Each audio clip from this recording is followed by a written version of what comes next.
Lonely Monk Productions. I don't know if y'all have heard the new Avril Lavigne album Love Sucks yet, but yo, that's my Jawn!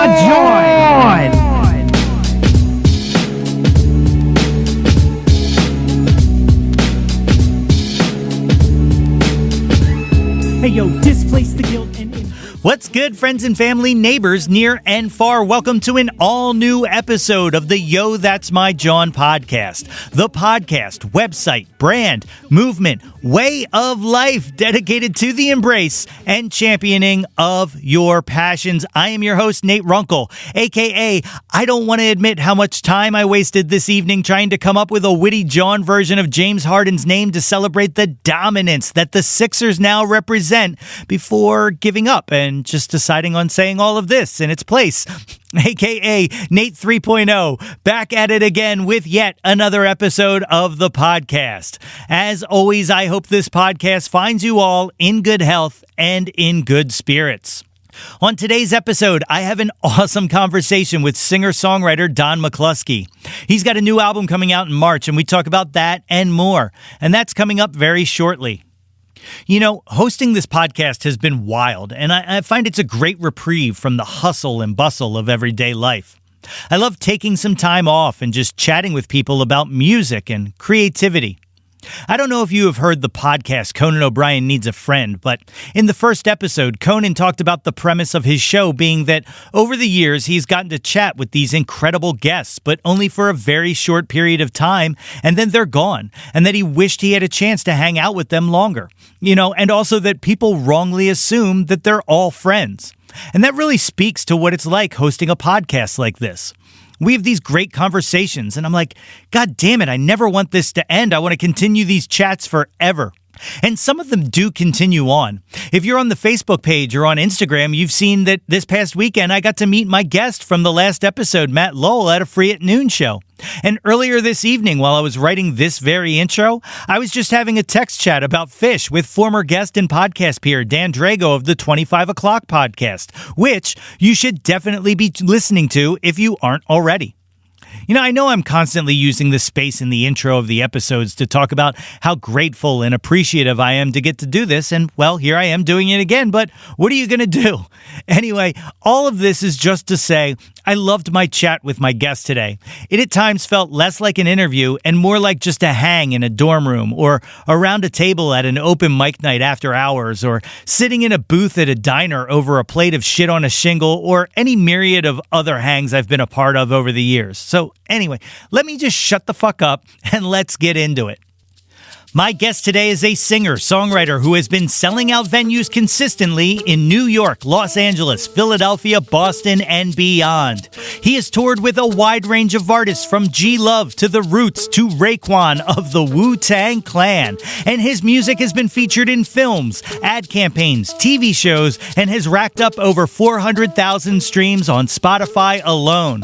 His latest album, The Chaos and the Beauty, is due out on March 11th, and its first single, First in Flight, can be heard in the Season 2 finale of Apple TV's Mythic Quest, a TV show created by and starring his high school friend, Rob McElhenney. Folks, it is my honor to welcome to the show today, Don McCloskey. All right, ladies and gentlemen, I am joined today by the great Don McCloskey. Don, thank you for joining me here on Yo, That's My Jawn. Yo, good to be here. Thanks for having me. Yeah. I'm really excited to have this conversation. You know, when we set all of this up, I was like, God, you know, like I was familiar with your music, but I was like, man, there's something about your name that's sticking out to me, and I couldn't remember where I knew it from. And then, just doing research, I realized what it was. It was the Gorilladelphia track, the Unstoppable for the Phillies. I was like addicted to that song. I was DJing at the time, and like I played that probably almost as much as the number one song I've played more than any other song in my life is Love on Top by Beyonce, and I don't know why that is. It's just like just keeps going up because it just keeps going up. It's on top. Love is literally on top. But but I think that Gorilladelphia track was like number 2 on there. How did that all come about? That's so cool, man. So that came about. Well, the Phils won, I guess, it was 2008. So then it was 2009. They were going back to the World Series.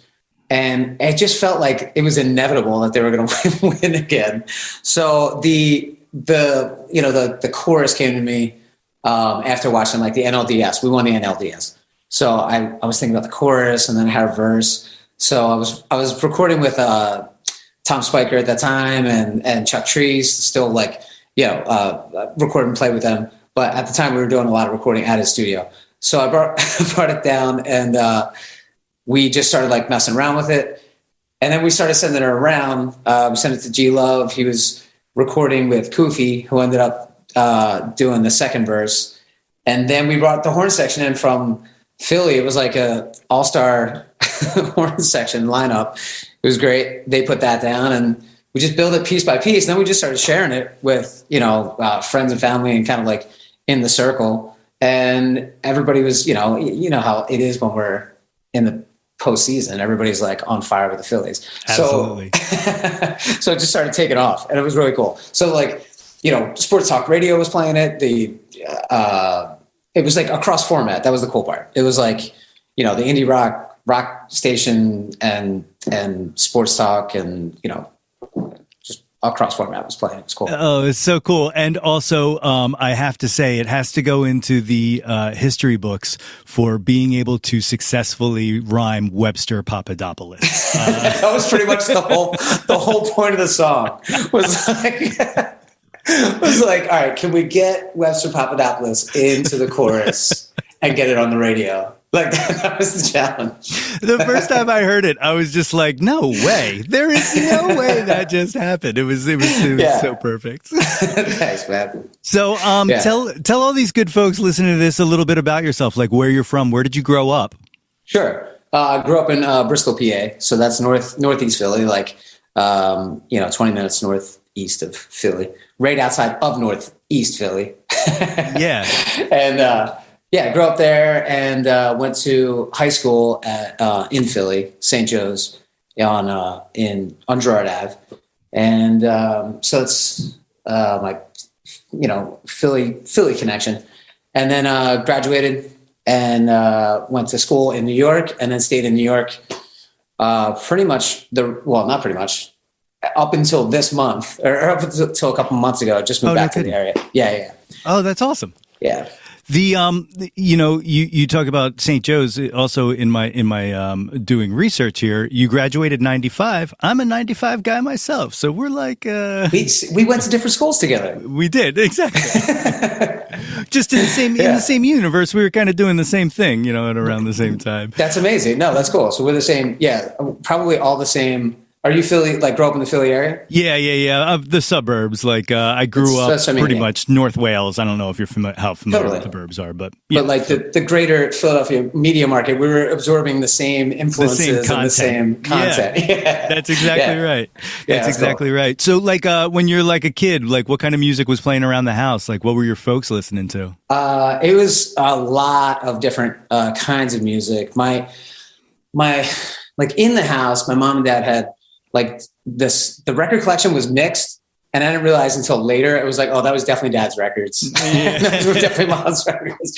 So my dad had like rock records. It was like Frank Zappa and Black Sabbath and Grateful Dead and like Uriah Heep and like Jethro Tull and all these kind of like British rock bands. And then my mom had all the singer-songwriters. Like 70s singer-songwriters and Motown. So it was like every, Temptations, Four Tops, Supremes, Smokey Robinson was huge. That was like really big in the house. And then Bob Dylan, Joni Mitchell, Leonard Cohen, that kind of thing. So it was like a eclectic mix in the house. And then in my family, I had a ton of aunts and uncles and cousins and huge family. So I kind of absorbed all of their record collections too. Yeah. Not the actual collection, but just going over to their house and absorbing the music there.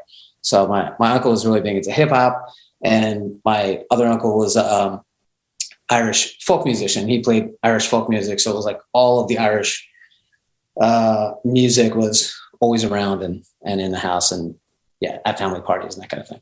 That's awesome. That's a great potpourri of like just. It was awesome. Yeah, it really was awesome looking back.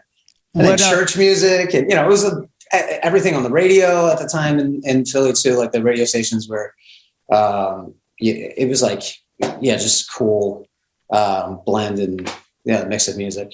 Yeah. Were you attracted to it? Cause I know like, similar background in that, there was just so much music going around that like, I was always fascinated, like, oh, what are you listening to? I've never heard anything that sounds like this. Yeah. Totally. And everybody would be like, did you hear that song?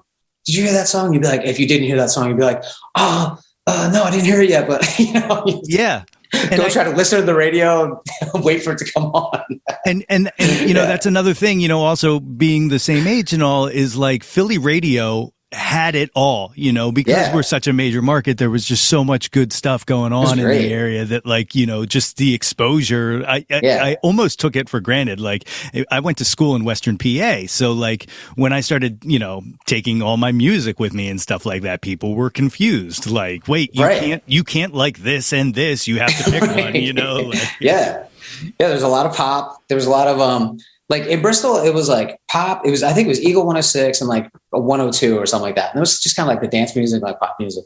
Yeah. And then obviously Power 99 was like a huge station early on with hip hop. And to have that was so cool. Like in retrospect, like being able to listen to everything that was like going on while it was going on was amazing. Yeah.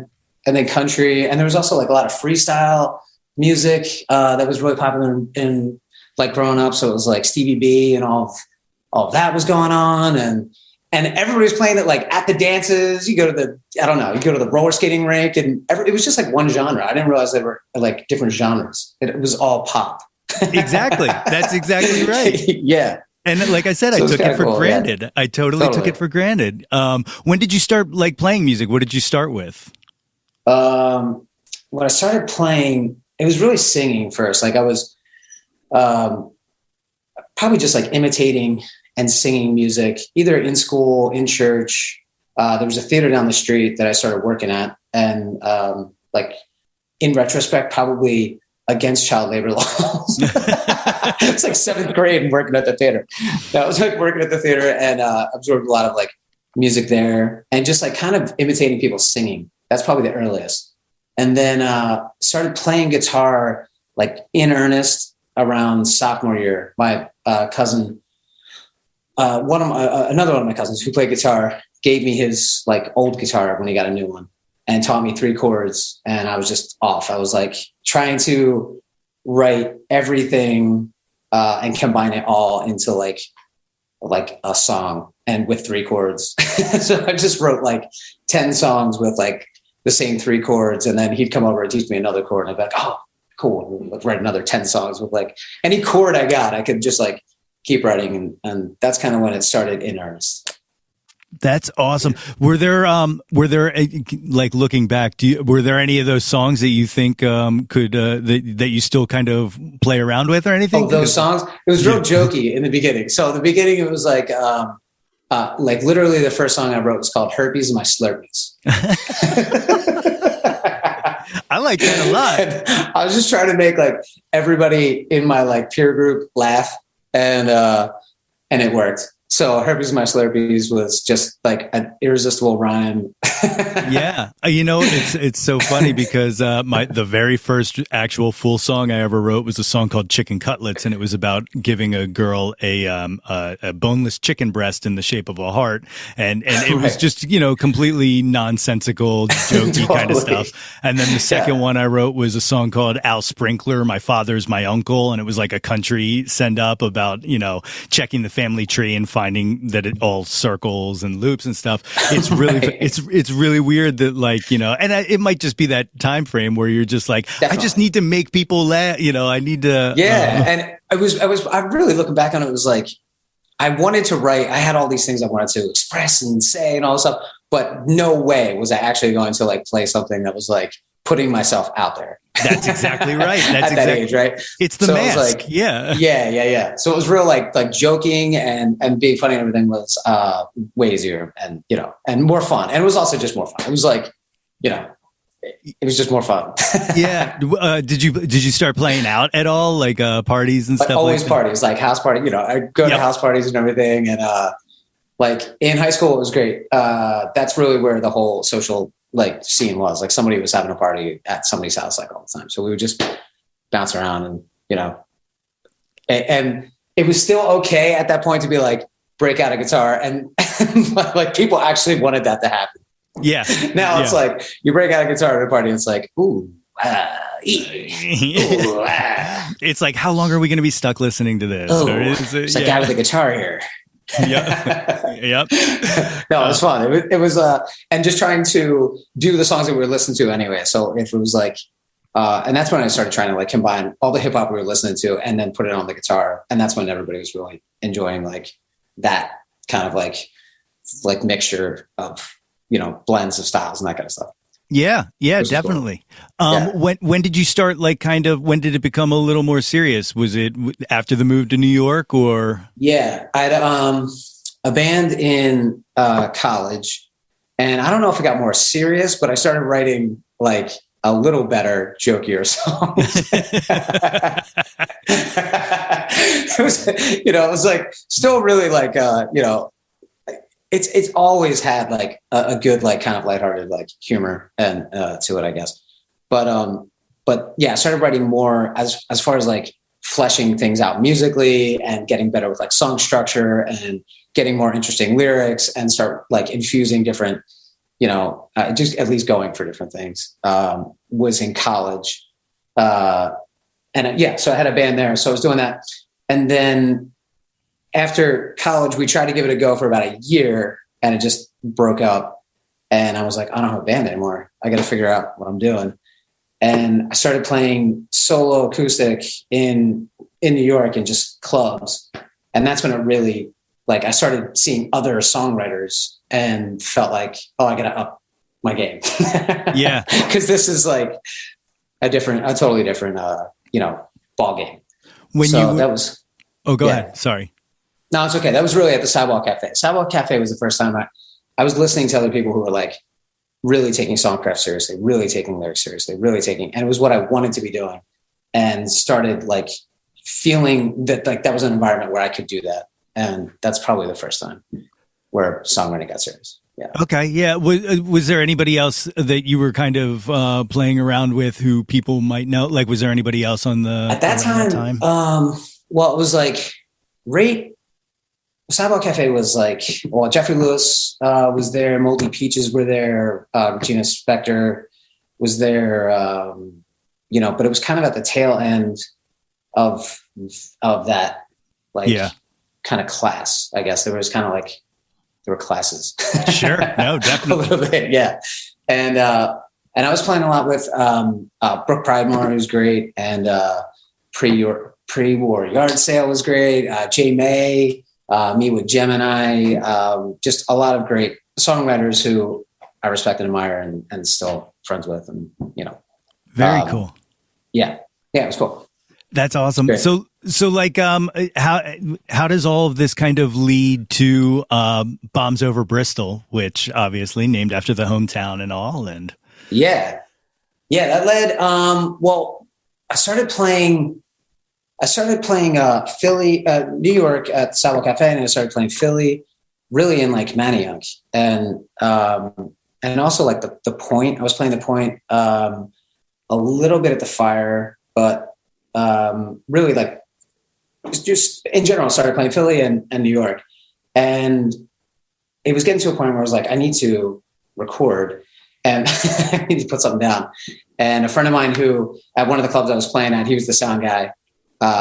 Was like, look, man, I got, if you don't have a recording or anything, he's like, we can just do it at my place, and I got a setup. And, luckily his girlfriend is also the greatest person alive, because we took over their apartment for like 9 months. Oh, wow. And made Bombs Over Bristol, with bringing in all of our friends and everything that we couldn't play like on our own. We would just bring friends in to like play that part. And it really was just like piecing together like every part of the song that we could either write and play ourselves, and then if not, bring somebody in. And that's why that album just has this real like mosaic kind of like feel to it. And that's why it's kind of like the first time in a studio producing anything. Yeah. Yeah. Like piecing it together. Yeah. You mentioned playing in Manayunk, Grape Street. Was that Grape Street Pub was a huge, that was kind of like one of my, like home bases. Okay. Yeah. I see. It's so weird because now I'm sitting here going, we probably had to have bumped into each other at some point, sometime. Positive. Yeah. I'm positive. Yeah. I mean, we're the same age. We were playing the same places. Yeah. That's wild. I miss it. I miss kind of getting out and playing like that, in my youth, but there's like no way to be able to, I don't even think I could stay up late enough to play some of the sets that I played back then, It's like, and now at 4 p.m. Yeah, exactly. Your favorite songwriter. Yeah. It's so true. It's so true.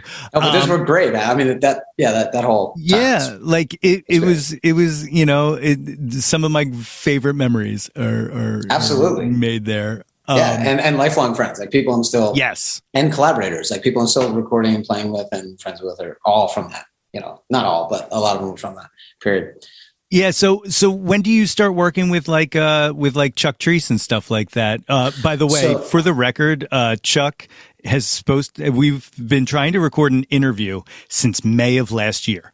For real? It just keeps falling through every single time. And every once in a while I'm like, let me just try Chuck again. And he goes, yes, I'll let him know. He's like, we'll do it this week. And I'm like, all right, we're doing it. And then it falls through again. But yes. Yeah.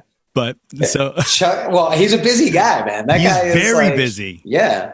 I found that out very quickly. Be like, yo, can we do this date, this date, this date? He's like, I'm going to be in Brazil and I'm going to be in Japan. And then I'm going to be at like Kennedy Center. And then I'm going to be at FDR Park. But yeah, I could probably do that day after. Yeah.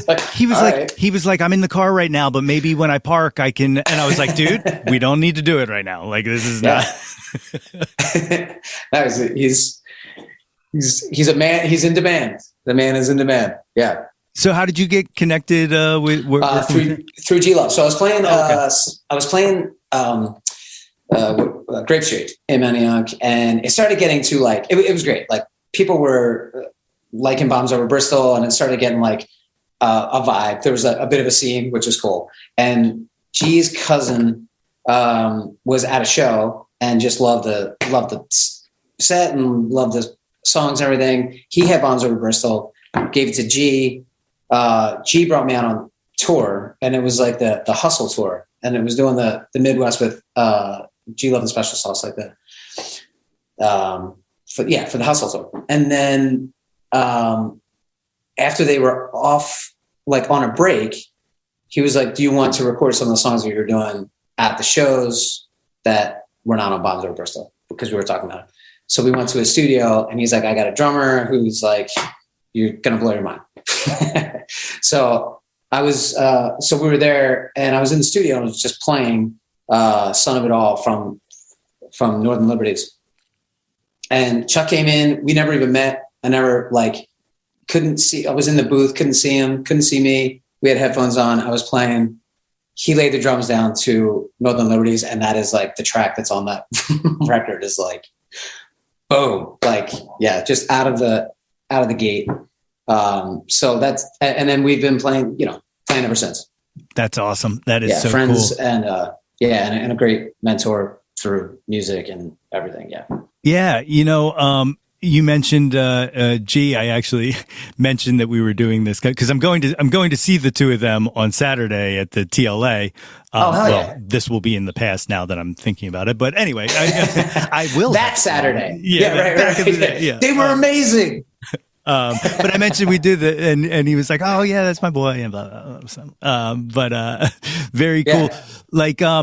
So you start working on Northern Liberties and stuff like that. G plays harmonica on Beautiful Girl in the Beautiful Car and all that. When does kind of because is this around the same time as or is this after the Bowling for Columbine thing ending up? I think it was after. Yeah, because it's like 2006. when I was recording Bombs Over Bristol, I was working on Bowling For Columbine. Okay. Yeah. So I was like a PA. I was like a production assistant on that movie. Oh, okay. And they were like, we need a song for this scene. And it was like, don't you play music? Don't you play music? I was like, I do. So they had me like write one of the songs up. And I wrote like a bunch of verses for it. And cause I was still in like songwriting mode. And they were like, it's probably going to be like 15 seconds, 15 seconds long. You didn't have to go like, I was like writing bridges, writing multiple sections. That's cool. So that's how it came about. Yeah. But that was probably 2000. I can't remember when that came out, but that was before Northern Liberties. Okay. Is that what did you go to school for? What did you go for? I went to school for English. No, it was just an English major. And, but I like being in New York, like production jobs kind of fit the like day. I could do them during the day. It was kind of flexible. And then I could continue writing and playing. And okay. Yeah. So I was doing a lot of production stuff. I worked at the Queen Latifah show, Change of Heart. I was an audience warm up for Change of Heart was a dating show. Wow. Yeah. And production, PA stuff. Okay. That's really wild. It makes sense. Like the two kind of go together, it's not too far out of the realm or too out of the ordinary. It worked because there was a lot of people who were like that age who were doing that. So it would be, as things came up, you would get the call and it's like, can you do this? Can you do this? And yeah, it was cool. Yeah. It's flexible. So you're recording Northern Liberties, and then shortly after that we get Unstoppable that we talked about, and then Corporal Spirits. One of the things that really fascinates me is kind of listening to the growth of what your sound became. And I feel like once you got to Corporal Spirits, and, we're going to talk in a little bit about the Chaos and the Beauty, the new album. But like, it feels like you finally found like your voice. Is that fair to say? Absolutely. Yeah. How do you think, like, how did that come about? Was it just from playing or was it studio based? Like, was it kind of, it's kind of a mixture of both.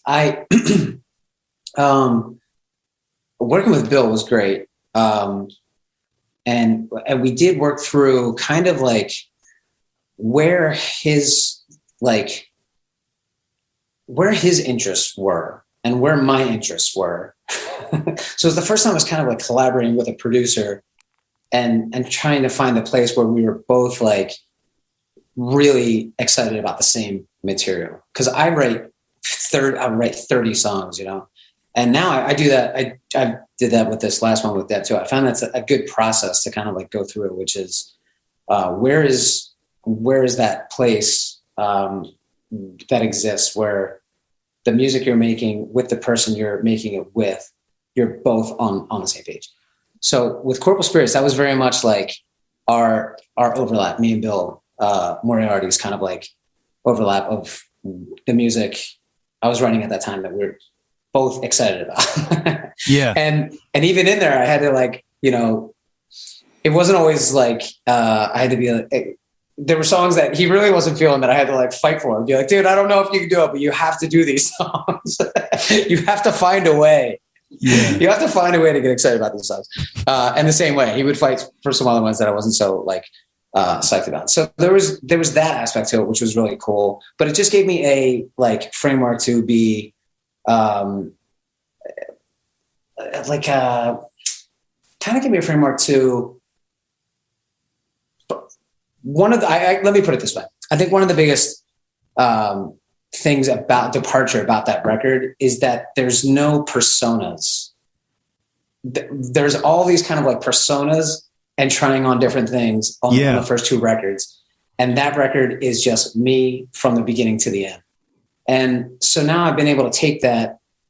And I think Bill really created an environment where I felt comfortable doing that in the studio. And then all of the musicians also created that environment too. So I think that's why that record is the way it is. So that's one of the things you mentioned there that kind of caught my ear is, him championing kind of things that you weren't as into. Like it makes sense to me that you would champion something that like maybe he wasn't just feeling as much, but the other way around, like is there a way for you to be able to get excited about something that you're not focused on? It's definitely easier for me because I love what I'm writing. Like everything I write, I'm really excited. I'm excited about it because I see these kind of like possibilities. There's something in each of those songs that interests me. So what I found is like, as you're collaborating, when you can find places where the person you're collaborating with also is into it, that's where like the best results are coming from. And that also extends to the band. It's like there's, if you're asking people to do something outside of their like comfort level or outside of their like really their what is really driving them artistically, you don't get like the best version of that person. And it's happening with me too. You know what I mean? So trying to find that space outside of each individual person where you're creating something outside of all of you that you're all excited about. That is what I've realized is where all of that power lies, is out there, not in your own kind of like, egotistical like drive for whatever reason you're trying to do something. You know what I mean? Yeah, like absolutely. Egoless. Yeah. It took a little like ego death in order to make those records. It's like communication. It's like, we're all using the same dialect here and we're all using the same signals and kind of, transmitting on the same wave. Like it absolutely makes sense. Absolutely makes sense. So shortly after that, you start touring with that, and then all of a sudden you kind of create an It's Always Sunny live show by accident. That's exactly what happened. Yeah. The whole thing was accidental. It was a bunch of people saying, sure, why not? All along the way. It was Rob and I go back to high school. They just finished Rob McElhenney, who's the creator of the show. They just finished like season 4, I think, is when that Nightman Cometh is in that season. So I just finished watching it. It was like, to me, the funniest episode they ever did. I absolutely lost it and the music alone. I love the music. So we were talking, I was coming out to LA a few months later. I asked him if he wanted to sit in and if the cast wanted to sit in and do a couple songs for the show. He said, absolutely, let's do it. I talked to the Troubadour, told him I want to book the show. The cast of It's Always Sunny is going to do a few of the songs from The Nightman Cometh as part of the night. They not refused. What is it? They declined. They were like, not interested. Oh, really? So it was like, they didn't know. So the guy was like, I don't know who you are. And I don't know who I don't know the show. Right. So I'm not interested. So I was like, okay. So I was like calling the hotel cafe or whatever was next. Right. It was like, get a call back. And they're like, so it turns out the show is kind of a big deal. We're kind of interested in the night. So I was like, okay, cool. So I said, all right, well, it's going to be me, and they're going to be doing some of the songs from The Nightman Cometh. So they bill it as the cast of It's Always Sunny. Of course, yes. Performing the Nightman Cometh, and then like opener Don McCloskey. So it goes on sale. It sells out immediately. According to them, it was the fastest sellout up until that point in Troubadour history. It sold out. Oh my God. Instantly. It was on sale and it sold out instantly. So then it went back. It got back to Fox and they were kind of like, are we doing a show at the Troubadour? Like, what is going on? And so there was like a little bit of a like kerfuffle over there. And to everyone's credit, like Rob, Charlie, and Glenn, they were like, let's do it. Like, fans bought the tickets. They want to see it. Well, it'll be fun. Like, why not do it? So they brought the set designers in, the choreographers, and they put on like a show that took a lot of work for probably, 500 fans who lost their minds. Yeah. Yeah. It was just one of the best nights. That is absolutely one of the best nights. Just period. It was great. And so that first night was awesome. And then the second night they added a second night, and that was great too. But the first night was just purely fans. It was like wall to wall, avid Sonny fans. It was great. That's unbelievable. How were they receptive to the opening act? Who was supposed to be playing the whole show? No, it was great. I actually was like, kind of like, it had flipped so much where it was like, do I do a music comedy set? Do I just do the music? So I just played like the music that I was playing at that time. And no, it was great. I mean, we had a lot of friends in common and that kind of thing. So it wasn't a total like unfriendly, like environment, hostile environment that I was going into. So there was still a lot of like people who knew the music. And then everybody who didn't was great. It was just a party. Like the whole night was a party environment. It was great. That's crazy. So then Live Nation swoops in and they're just like, Live Nation swoops in. It's the most unbelievable story. Like, it's just like, hey, do you want to stop by? Sure. Here's a tour. Like, they were like, so what do you think about 6 cities? You see, 6 cities, all the major markets. We'll do. They did. They did I guess in between shooting, they set up 6 shows, 6 on the West Coast, 6 on the East Coast. And I did all the East Coast shows with them. And it was just surreal. I mean, we were playing like the Tower, 2 nights at the Tower, sold that show at the Beacon Theater. And Jesus. Yeah. It's so Those bizarre. were the 3 shows. It's so bizarre. You guys went to St. Joe's together, and I stayed friends through all of that.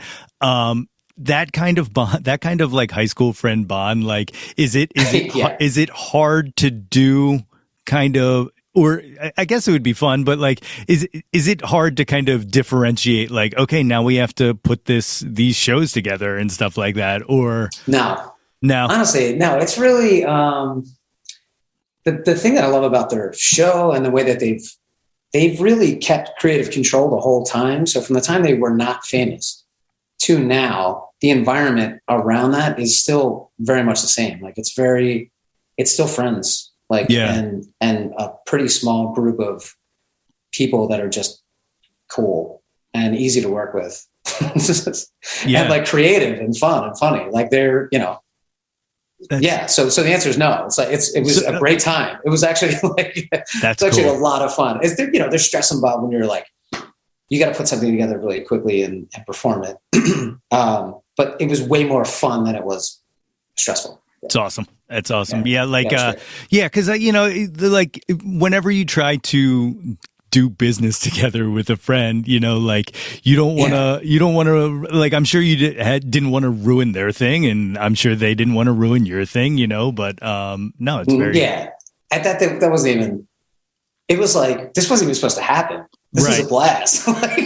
This is great. Yeah. It's like extra credit. Like, it's like, it really was extra credit. Yeah. It was like the stuff you don't try to do. Yeah. So,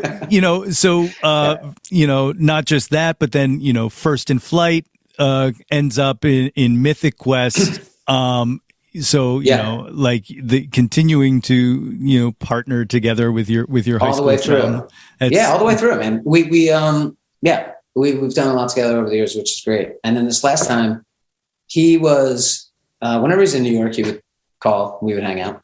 And whenever I'm in LA, same thing. So he would, he came by the studio when I was recording the new record and heard the new stuff, probably a year before. So, and then when it was done, I sent him the whole record and called me up and we talked about it. And that was that.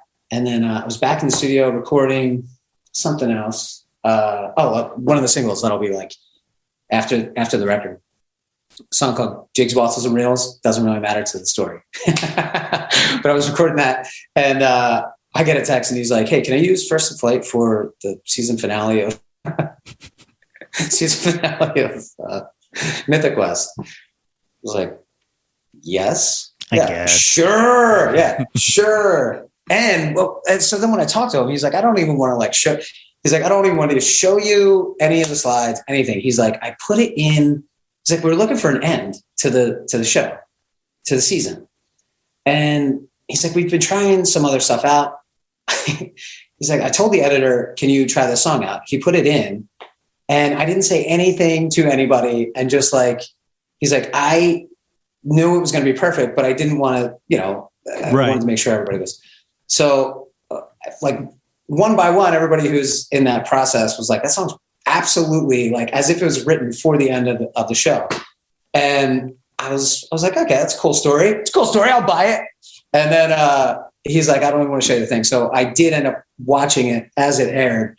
And it could not have fit more perfectly into the plot line, into the moment. And really just everything worked out like beyond what I could have possibly like imagined for the show. So that was a cool like synchronicity moment. And continuing to collaborate with your buddy is a cool thing.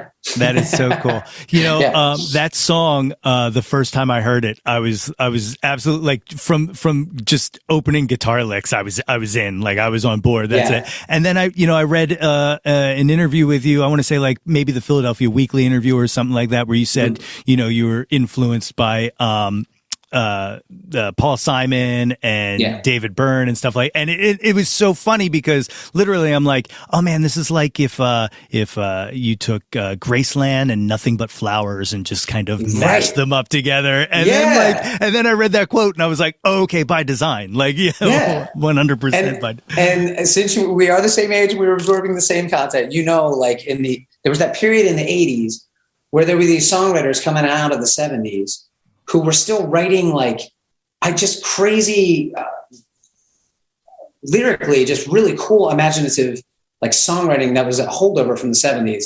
And then they were like infusing it in all this pop of the 80s into like dance music and world music. And that is where all that is inspired from for this record. There's a lot of that kind of like feel in this record. Definitely. 145, another one that just like absolutely has that kind of flavor to it. I love it, man. Like I absolutely love it. And one of the things that I also in the research pulled out was you did this all live to tape. And like what was the decision behind that? Because I think part of what attracts me to it is that kind of feel. Like it doesn't sound processed, right.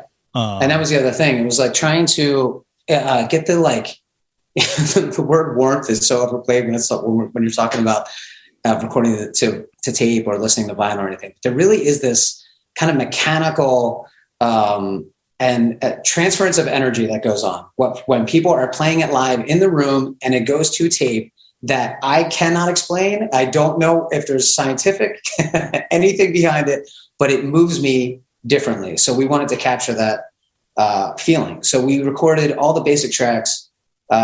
Me, Devin Greenwood, the producer, Chuck Staub, the drummer. The three of us recorded everything live to tape. And then we did overdub, but everybody who overdubbed, we were just trying to get like long, uninterrupted performances. So it's just not, so it has that flow. It just has that energy, transference of energy from the people playing to the people listening, and just nothing in between, trying to get as little in between the people making music, the people listening to it. And I feel like we did it. Yeah. You said there's no, not sure if there's a scientific thing to it, but I think it is like it kind of goes back to that communication, right? Because like when you're kind of Frankensteining pieces digitally and stuff like that, like I don't think like there's natural things that occur that you just can't replicate when you're kind of doing that. And absolutely. So no, you got they're almost like brush strokes. You know what I mean? Like it's almost like when you're really like playing on tape, like the dynamics and everything that you're playing with are all so much more. I'm much more sensitive to it, listening to music that's just recorded to tape by people playing it live. Yeah. So my follow-up question to that is, and I understand that post-pandemic, it's a scarcity right now, but are you doing a vinyl of this release? Yes. Yeah. Awesome. So it's going to be the digital is going to come out on March 11th because that can come out now, essentially. But vinyl is probably 6 months behind. So that'll be at some point in the summer, going to do a vinyl drop and probably one or two more singles that were not on the record, but that'll come out with the vinyl. Okay. Yeah. I don't know if you're familiar with Grace Vonderkoon, but we had her on the show recently. And so her album came out last year. She's already starting to work on the next album. And the vinyl for the last album isn't supposed to show up until like halfway through this year. And I was like, that's everything is so messed up right now. Everyone. It's like no matter what industry or anything you're in, you are waiting for something to like be delivered. So, you're waiting for some raw material or some finished product to arrive from somewhere. Yeah. My Clark Kent day job is I kind of partially run a shipping department for a wholesaler, and I'm like, yes, I can't tell you the amount of like cancellations that I have to go through every day just because moving things around this world right now is almost impossible. It's like it needs like the Benny Hill theme song over the whole transportation system. Except for it's not moving that fast. I wish it moved that fast. But speaking of that global disruption, like what was your pandemic life like? Because you started this pre-pandemic, right? Or at the start? It was trying to. It interrupted the recording like totally for 2 months, and then it was like smaller. We could only get together with like pods. So it would be like me and Dev, and then maybe me and Dev and one other person who was going to be recording for. So it just made everything that was already, it was a long process to begin with, and it just made it longer.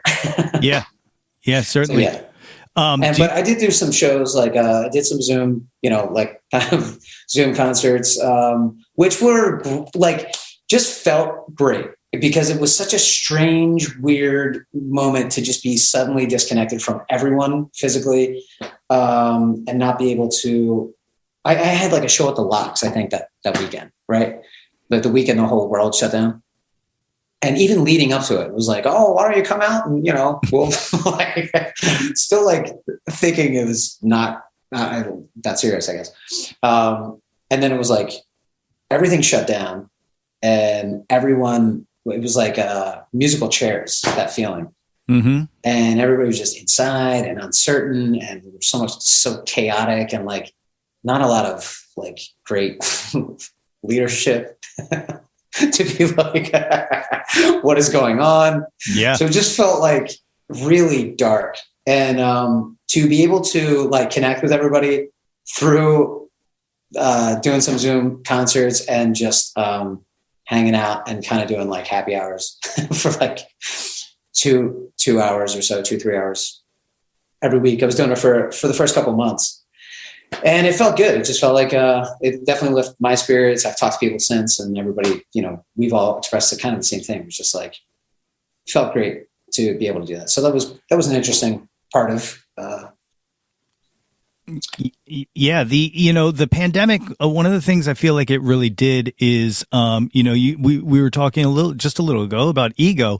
Is like I feel like because musicians were in their home and stuff like that, and able to just kind of seemingly directly connect in the same manner that, people are having meetings or talking to their family and stuff like that. I feel like one of the very few beneficial things of the pandemic is that it brought people's love of music kind of closer. Absolutely. And I think it made it more personal. Yeah, absolutely. Yeah. It went from like entertainment to like nourishment, like spiritual nourishment. That's what it felt like for me. Like music became a very essential part of the pandemic for that reason. It was like spiritual nourishment. I did a bunch of streams myself, and like it was like I had someone tell me recently they were like, you don't understand, you're not some big, huge guy or anything, but you don't understand how important it was that like Friday night I knew, oh, Nate's going to do a stream and we're all going to be able to sit around and drink and just listen to some music. He's like, I put you up on the big screen and stuff like that. Yeah. But like, and I had to tell him, I'm like, you don't understand how important it was for me that like, cause I was going stir crazy. It's kind of how all of this started, was just because I was like, I have to do something. I can't play out anymore. So this is what I do now, like, yeah, that's great. Is that when this started? That is when, yeah. That's great. It was originally live streams, and then I was like, wait a minute, all these other people are doing live streams. Well, maybe I could talk to them, like, and that's great. That's really how all this, jumped off, if you will. Well, that's the other thing, man. I think a lot of things changed for everybody. It was like a reshuffling of the deck in a lot of ways. Things that were like, maybe, I don't know, everybody reevaluated. It was a moment of reevaluation for the world, it felt like. Yeah. Did that time working on the album, could you feel it changing anything? Like, do you think the album's tighter because of it, or? Yeah, I mean, well, we were in a good place with it to begin with, just as far as like intent, it was already like in a pretty good place. But I'm trying to think if anything really changed because of that, the way we were recording or anything. If anything, it just made it harder. Yeah. It just made it harder. Well, no, you know what? Here's something that was interesting. A lot of the lyrics that I was writing and the music that we were writing really started to like feel more relevant during the pandemic. There's a lot of themes on, one theme throughout the record is like trying to find real reasons to be hopeful, joyful, loving, find real positivity and like real meaningful positivity in your life with nothing externally to give you any reason to think that is right. Validated, right? Yeah. Yep. Yeah, or valid. So I was already kind of like grappling with that throughout this whole record. And those themes are in there. And then it ends up kind of being that music is one of those things for me. The people that I make the music make it with, the people I make it for, the relationships in my life that inspire that music are the things that are worth living for. And then all of a sudden it became the reality where it was like, man, it really is this dark. And this really is the thing that I am doing that's giving me meaning and purpose through this really bleak, terrible time. So that I think was the most, became apparent during the pandemic. Yeah. We were kind of talking before all this about, live shows coming up. Have you played any of this stuff live? Like, yeah. How's the connection there? It's so fantastic, good, right? It's great. Because I mean, the energy of it is just so good that like I would love to see what a crowd does with this, because it works on that level. So far it just feels like I've also kind of been thinking about this record. It feels like secular. A lot of it feels like secular Catholicism. It's like a lot of the things that I loved about church. Without the church. So it was like getting together with people, music, community, trying to, find elevated, high-minded things to celebrate and celebrate each other and be in each other's like presence and all that. I always loved about church. And then I feel like, I don't know, it feels a great positive energy around this record and performing this record.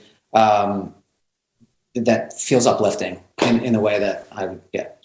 Definitely. It's like just what the doctor ordered coming out of, the hellscape that we just went through. Like it feels good. And like, that's I feel like what is needed is just like that good feeling. Just positive energy. It just is like, yeah. And that was kind of, like I said that this podcast kind of started in the pandemic, but I had this idea for this website, and it was literally based off of the tagline that I have here, which is displace the guilt, embrace the pleasure. Like there's so much negative stuff in the world and so much trying to avoid like things that you like and things that you love. And I just wanted a place where everyone could just be like, man, I love that. I like this, and unabashedly Exactly. love the things that you love. Yeah. And that kind of positivity, like I said, I just feel like needed right now. And like, I definitely not just love, but also appreciate this album that you put together. Thank you so much, man. That means a lot. Thank you. You said you're taking up a residency at Fergie's coming up here. When does that start? So I have, I was going to say I have a show, but I don't. It's in the past. It'll be in the past. Yeah. Okay. I'm talking to Fergie's right now. We're looking for a spot to get the record just cooking as a band, because it's an 8-piece band and we're rehearsing it a lot, but we'd rather, do it live and do it at a residency and just get the repetitions like with everybody and do it in front of, a small group of friends and fans and family and anybody who wants to come. So we're going to do that at Fergie's. I think it's every other Monday starting February 21st. So this will be the first. So that was last Friday or last Monday. So then so next Monday, ladies and gentlemen. Yeah, next Monday. It'll head up to Fergie's. What is that? Sansom, right? Maybe March 4th. Yeah, it's like is it 13th in Sansom? That sounds right. Anybody who listened or who knows that I shared the Sweet and Sour performance on the YouTube channel. That was recorded at Fergie's, guys. So oh, cool. So make sure you come check Don out there, man. Like I'm excited. It's one of my favorite places in Philadelphia. Fergie's is the best. Yeah, was that one of your spots back in the It's just always been one of my favorite places to drink. I haven't. I'm trying to think if I ever played there. Allie Wasworth, who's on the record, used to bartend there for a long time. She's a fantastic singer and also just held court upstairs for the longest time. My cousin Kevin plays there regularly. Plays Irish sessions there. Kevin McCloskey as well. So I've gone to see shows there, and I have done my fair share of drinking there. I think this is the first time I'm actually performing. Oh, nice. Yeah. Oh, it's a great room. It's such a great room, and it's intimate, and it's a hang. It's definitely a hang, and this music is going to melt the walls. Yes, I love it. I know. I'm so excited about it. Yeah, it's gonna be great. All right, you gotta come by. Trust, I will be there at least one Excellent. night. It is a work night, though. It is a work night, but we're trying to take it. It's right in your hours, though, man. I think it's like 6:30 to 8:30. So oh my god, dude, I'm there. That is perfect. Yes, now we're talking. Yeah, dude, I'm an old man. I can't hang. I'll admit, I'll be the first to admit it. It's fine. It's fine. No, it's all good, man. At this time, would you like to sit through the Jawntlet? These are the questions that I ask every single guest that comes through this door. It starts with the one-hit wonders, which is just a name. They're not really one-hit wonders, but I had to explain that to a guest 2 episodes ago. He was like, Billy Joel and Elton John, they're not one-hit wonders. I was like, let me walk you through this here. But anyway, so the one-hit wonders. I got it. Yeah, you're just picking one, so it's the one hit. It's just a play on words. That's good. But the first one, Billy Joel or Elton John? Who do you take? I gotta go Billy Joel. Yeah, I gotta go. It's Billy an East Joel. Coast thing. It was. I have come to appreciate the fact that Elton John is better, but I have so much history and love for Billy Joel's entire, everything he's ever written. Listen to it. Are these supposed to be quick, by the way? You take it. As long as you got nowhere to be, you take as long as you want. No, I'm good. Billy Joel, I gotta say, is the one. But I did see both of them at the Vet Stadium. They did Billy Joel and Elton John. Yeah, and it was like the American flag and the British flag. Each did a set, and then each did one of each other's songs. So that's awesome. I didn't have to choose that night. You know what I mean? I feel like super shows like that don't happen anymore because of festivals and all. But like, man, what a lineup that is. Like, it was mega. Yeah, it was great. That's epic. Number 2, Debbie Harry or Joan Jett? Debbie Harry or Joan Jett? Oh, Debbie Harry. Yeah, I love Joan Jett. Yeah, I love Joan Jett, and I love the attitude, and I love the music. But Debbie Harry was like, I love that period in New York, like late 70s, where it was like hip hop, punk, and discos all going on at the same time. And Debbie Harry was like in the middle of all of it. Yeah. So that to me is like, she's top. There's something I've been trying to wrap my brain around recently, and I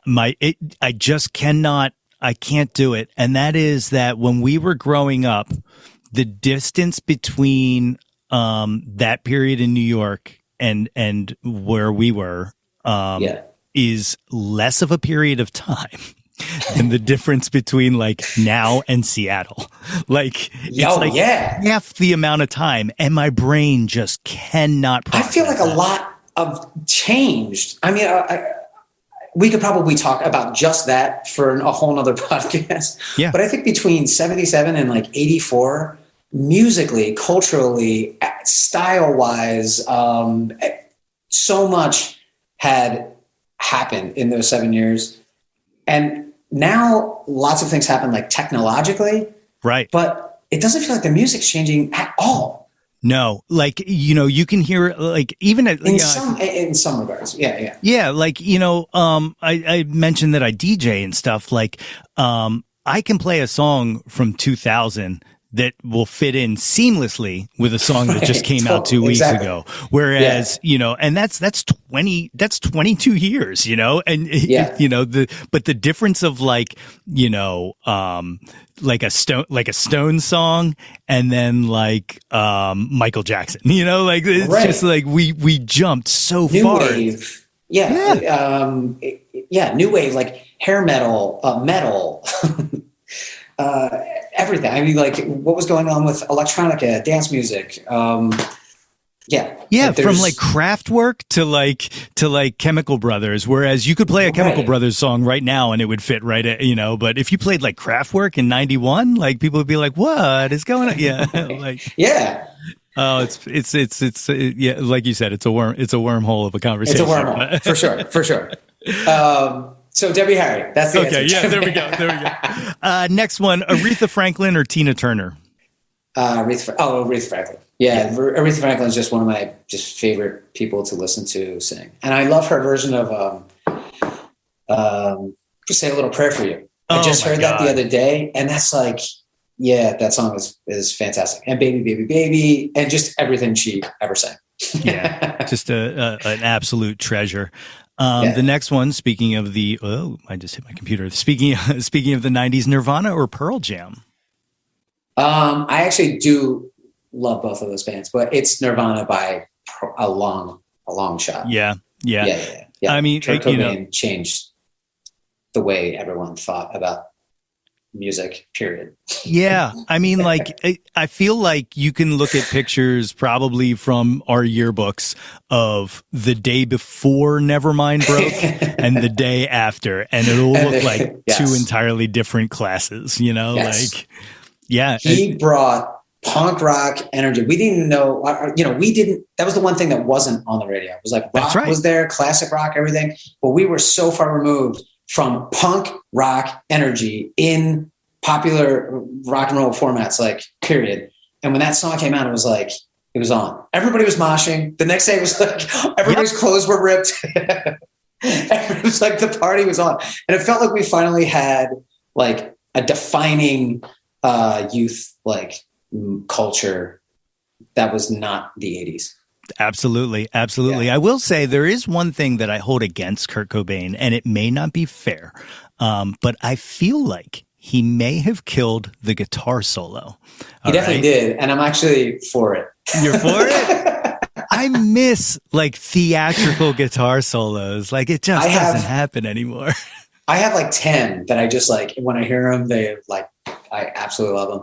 But there was getting to a period it was lazy songwriting where it was basically saying like, okay, we're going to do verse, chorus, verse. There's going to be a bridge that no one cares about. It's like the most forgettable guitar solo that everyone's going to have to sit through and endure.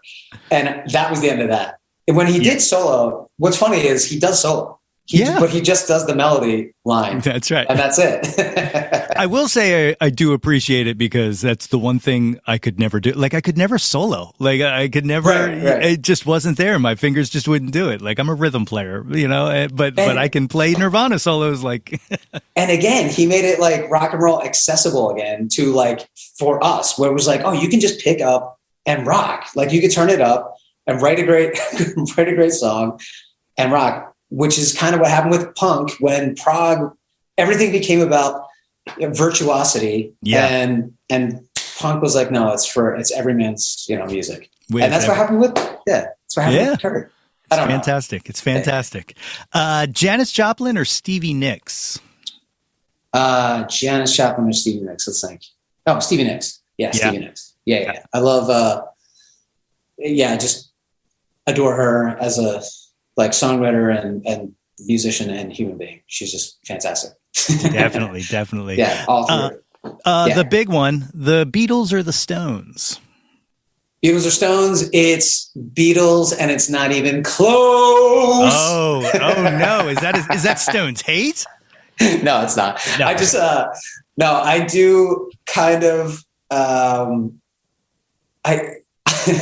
don't even like the fact that they're still compared because now. It was like, it made sense if you took the 7 years that the Beatles were making music and you took 7 years that the Stones were making music, it wouldn't even be close. Right. You would just be like, there's clearly one band and one that's impersonating the other band. It was like, so when the Beatles ended, the Stones really became the Stones. And that band is fantastic. That band's amazing. Stones all through the 70s, all through like the 80s, and now continuing to be just like the most undeniable legacy rock band of all time. That's clearly in their category. But when they were both making music and they were both like actually producing music that was creating culture, it's not even close. They're not even in the same league.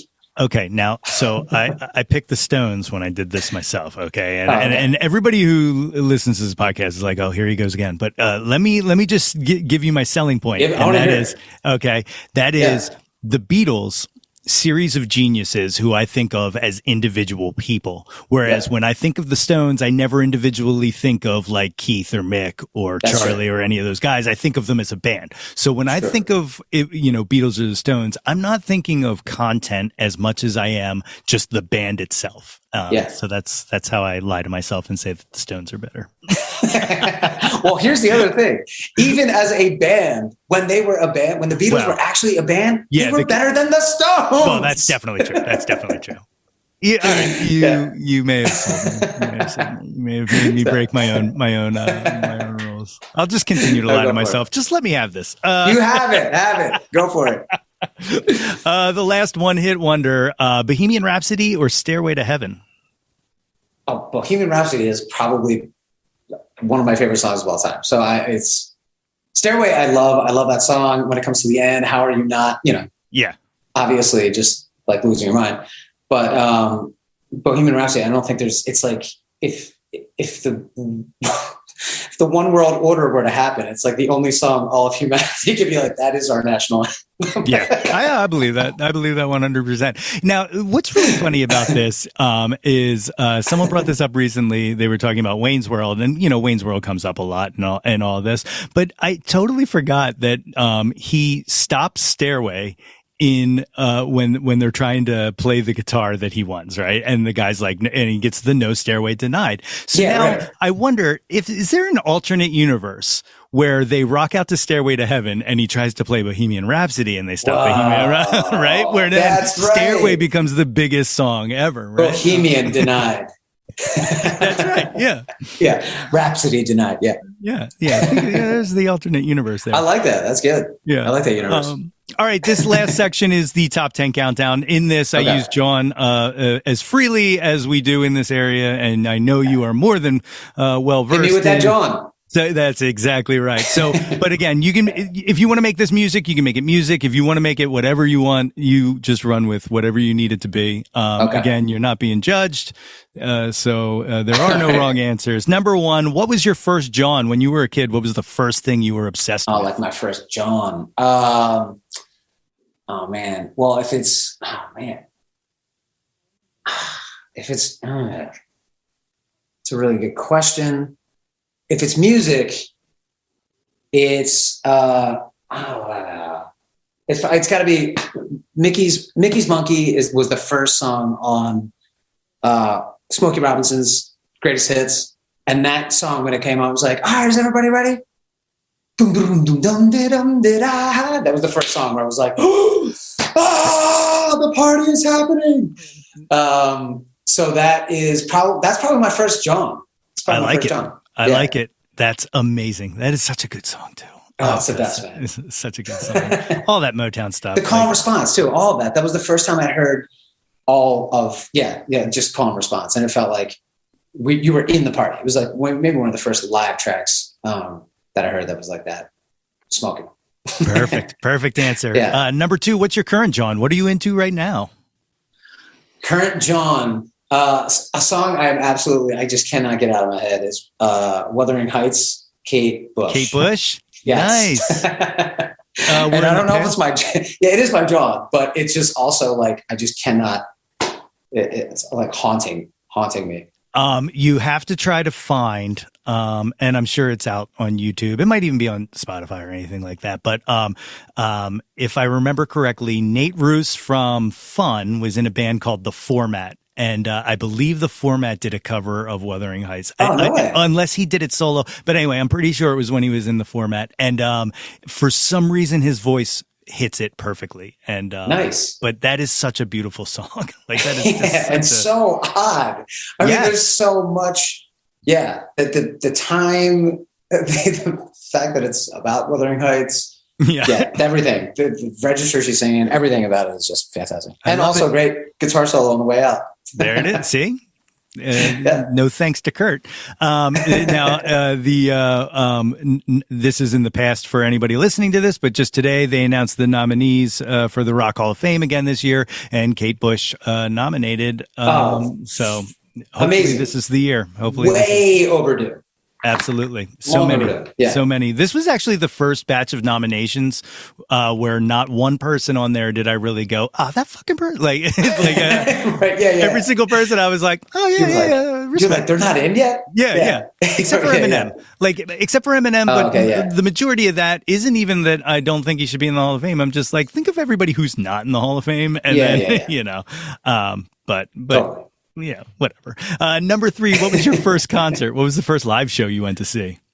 I'm going heavy with Smokey Robinson and the Miracles today, but it was the first concert I went to. Was really? That's awesome. Valley Forge Music Fair Center. Yeah. It had a circular stage. And he was so badass. It was great. That's cool. What year? Do you remember? I was a kid. I mean, 80s. I was single digits. Okay. That's cool. That is so cool. Yeah. Very nice. Number four, what was your last concert? What was the last show you went to see? Last concert was to Lib Quilly at the Brooklyn Bowl. Yes. Very nice. How was great. that show? That was like the first, it was great. It was the first show I went to post pandemic New York. It was great. I mean, he's fantastic. Band was fantastic. The crowd could have been a little more I don't know. It was just a little more. It was I was like, does anybody know these songs? The crowd was not that. Yeah. Crowd was like that. I'll tell you what. I've been to a few shows. I keep saying post-pandemic, like we're out of it, but whatever. I mean, post shutdown, lockdown. Right. And people are just fucking weird now. They're just weird, and they don't know what to do. I think it was a lot of that. It's just weird energy, socially. Period. Yeah. I went to a show one time, and I felt like every single person around me was going, should we be here? I don't think we should be here. It was like one of those things. Did I make a mistake? I think I made a mistake. But we're here now, so I guess we just have to live with it. There's definitely a lot of nervous energy going on. Yeah. Number 5, what was your favorite concert? Favorite concert, probably favorite concert memory. I saw Radiohead OK Computer tour at the Wiltern in LA, and that was amazing. Like memory-wise, but maybe my favorite concert, I just saw them 2 years ago at MSG, and it was a better show. I mean, they're like absolutely hands down my favorite live band to see right now. Awesome. Did you have you heard the Smile yet? The side project? I haven't.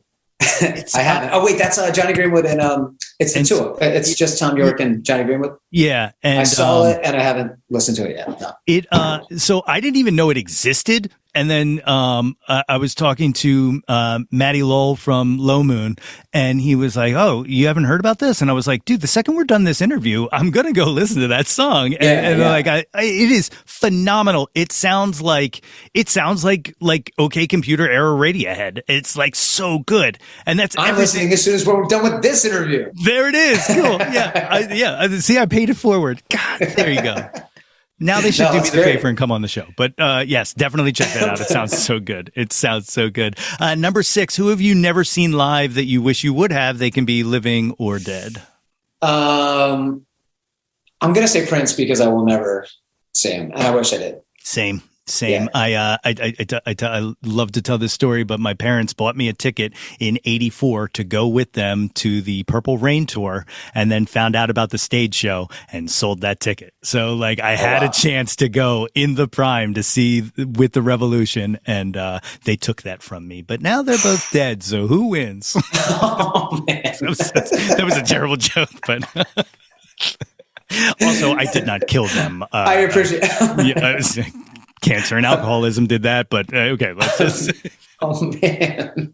Look, I sometimes have to heal the pain with humor. It's usually me taking myself into. I'm just like so great to be on the other side of it. You know, it's like it's usually me making these. Yeah. Oh God. All right.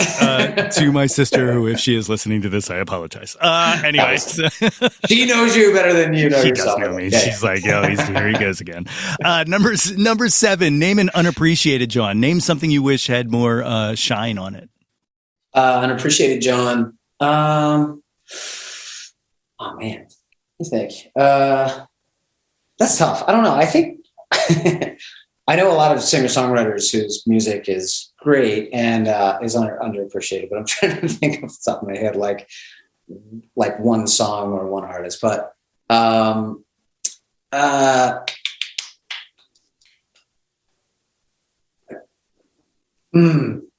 have to pass. I can't think. I can't think of one like. I'm gonna slide you one. You ready? I'm gonna do you a favor. I'm gonna slide. How about Allie? Allie's a really good. Allie Wadsworth? Yeah, there you go. That's perfect answer. Perfect answer. Oh, you know what? I actually have one. Wait. I can't think of the name. Oh, ready? Underappreciated Jawn. Is that what we're doing right now? Yeah.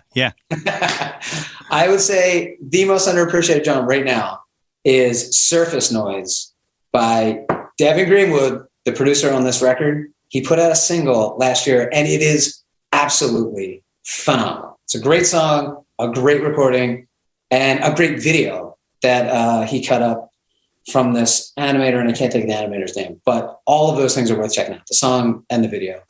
That's awesome. That's awesome. There's my homework. That's exactly what I'm going to check out as soon as this is done. Nice. Number 8, and I know it's a challenging one. What's your favorite album? Ooh, favorite album is kind of tough. I go back to, let me think, like full album from beginning to end. Living with Ghosts, I've listened to a lot, which is Patty Griffin. Oh, yeah. I love that record. I love the Soviet Kitsch record, Regina Spektor. I've listened to that one front to back. I love it. Neutral Milk Hotel used to be one that I would listen to beginning to end. Like yeah. I'll go with those 3 for now. That's perfect. Those are phenomenal answers. No argument here on any of them. Okay, cool. Number 9. Also, if I did argue, what am I going to tell you? Like, nope, sorry, wrong answer.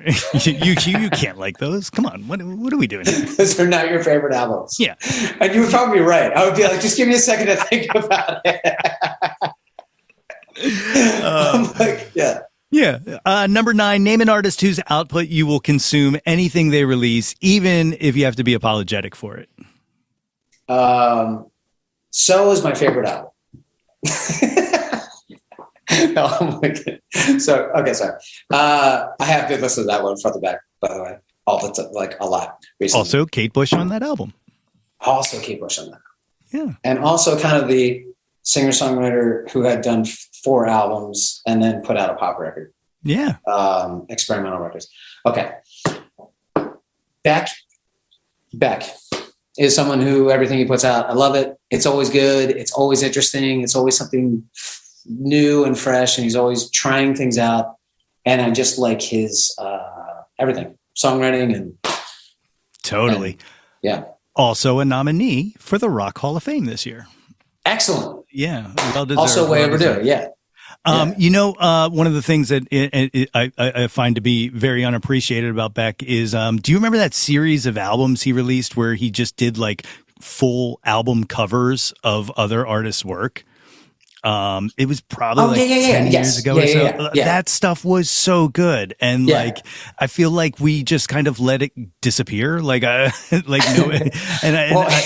it's so weird. It's one of those things that, like, every once in a while, like, I still have my old iPod, because, of course, I don't get rid of things. And, like, a song will come on shuffle. Everything. Yeah, of course. But, like, one of the songs will come on shuffle from that project. And I'm just like, oh, my God, why are we not talking about this every day of our lives? Like, he just recorded full albums of other people's stuff. That's true. That does not get any... that does not get the love that it deserves. Exactly. Unappreciated Jawn. There you go. Look, I think another unappreciated Jawn. The 10th and final of the top 10 countdown. What is your favorite Jawn of all time? Again, it doesn't have to be music, but it can be. It can be whatever you want it to be. Favorite Jawn of all time? Man. Pork roll, bro. Oh my God. It's so true. It's so true. You know, my girlfriend didn't have pork roll until like we got together. And I was like, how did you make it through your life in this area having had pork roll? It's the most phenomenal. Like, you can't have a bad piece of pork roll. It just is impossible. I thought it was just breakfast meat. It's not. No. It's any time of the day. Any time of the day, a pork roll sandwich is going to cure what ails you, unless what ails you is heart problems. I love it. I love it. All right. So coming up in the horizon, we got the residency at Fergie's, and then the album release on the 11th. The second single just came out. I'm now doing the backwards math again. 2 weeks ago, right? It's coming out this Friday, right? Yeah, 2 weeks ago. What was the single again? Unbecoming. Unbecoming. That's right. That's right. So as of right now, First in Flight is out. Oh Holy Night is out, and Unbecoming is out. Very nice. Very nice. If these good folks would like to find you on the internet, what is the best way to track you down? Spotify to listen, Instagram to follow. And website. Sign up. Actually, the email list on the website is the most direct communication. That's like I don't spam anybody, so that's a good thing. I just write a nice note once a month and say, this is what's going on. So that's probably the best way. That's perfect, Don. Thank you so much for coming on here today. Man, what a pleasure. This was great. I hope you had fun. Nice to talk to you. I was going to say meet you, but we've probably met many, many times. I really feel like we did. Yeah. I feel like we had to have cohabited the same space at some point in our same green room at some point in Manioc, I'm sure. Yeah. I'm going to have to go dig up all of the old, because I'm a scrapbooker, all of the old things and see if we ever actually played on a show together, because that would be even funnier too. That would be awesome. Yeah. Well, thanks a lot, man. Appreciate it. My thanks again to Don McCloskey for joining me on the podcast today. If you want to find Don on the internet, you can check out his website at www.donmccloskey.com for info and links to all of his socials. His new album, The Chaos and the Beauty, will be out on March 11th, and the first two singles, First in Flight and Unbecoming, are available now on all streaming services. If you're in the Philly area, you can check him out at Fergie's Pub every other Monday, where he has a residency through March. Check out www.fergies.com for dates and details. I'll be there for the one on March 7th, so come say hi. And be sure to check out Don's interview on the 25 O'Clock podcast with friend of the pod, Dan Drago. Do it! If you haven't already, please be sure to subscribe to the Yo, That's My Jawn podcast wherever you get your podcasts from. And look, I don't need to tell you where you find podcasts. You're already listening to this one, so subscribe here. Wherever this is that you're listening to this right now, just hit subscribe. And while you're there, it's not too late to earn yourself a super awesome Jawn Scout Merit Badge for Citizenship of the World just by rating and reviewing us. Don't forget to visit www.yothat'smyjawn for articles, merchandise, and links to all of the previous episodes of this podcast. Like us on Facebook at facebook.com/YoThat'sMyJawn for updates and live streams. Follow us on Instagram and Twitter at Yo That's My Jawn, and search Yo That's My Jawn on the YouTube to find the Yo That's My Jawn YouTube channel. Like and subscribe the heck out of that ish. We want to hear from you. Reach out, and touch some Jawn. Look, I know that's a lot. I ask a lot of you, and I appreciate that. And whether this is your first time listening or you're one of my day ones, I appreciate you. Thank you for listening, and I hope you join us again. Blue skies. Until next time, everybody. Hey yo, displace the guilt and embrace the pleasure. Your taste in music doesn't have to be measured. Yo, That's My Jawn is a Lonely Monk production written and produced by yours truly, Nate Runkle. Theme song by Phil Tyler Music featuring Nate 3.0. Special thanks to Fox Run Brands, DX Ferris, Andrew Scott, Natalie Runkle, and the incredibly brilliant and wickedly stunning Katie Daubney. If you or anyone you know has any ideas they would like to share or any guests they would like to hear on the podcast, please feel free to reach out to us at yothat'smyjawn@gmail.com. Or you can leave an audio message for us and possibly hear yourself on a future episode by visiting anchor.fm/ytmj/message. Until next time, be sure to displace the guilt and embrace the pleasure and shout to the world, yo, that's my Jawn.